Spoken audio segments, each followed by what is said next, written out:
Good morning, world. It's Zilla. It's Mr. Bring You the Scripture so you can see the bigger picture. All right. We're going to jump back into Mark chapter 14, starting at verse 51. A young man flees naked.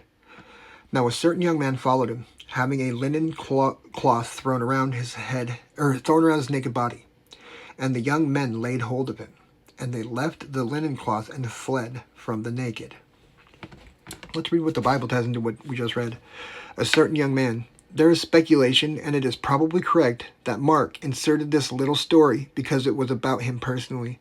Mark was about 12 or 13 years old at the time Jesus died, but several of his older family members were involved with Jesus, and he was probably hanging around as young boys often do. Mark's gospel is thought to have been relayed to Mark primarily by Peter, but this little story was perhaps Mark's own personal recollection of Jesus. All right. Jesus faces the Sanhedrin, and they led Jesus away to the high priest, and with him were assembled all the chief priests, the elders, and the scribes. But Peter followed him at a distance, right into the courtyard of the high priest. And he sat with the servants and warmed himself at the fire.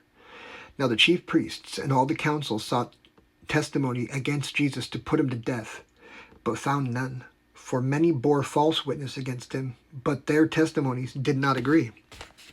Then some rose up and bore false witness against him, saying, We heard him say, I will destroy this temple made with hands, and within 3 days I will build another made with hands. But not even then did their testimony agree.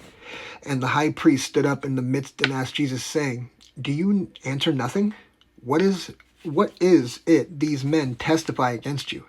But he kept silent and answered nothing. Again, the high priest asked him, saying to him, Are you the Christ, the Son of the Blessed?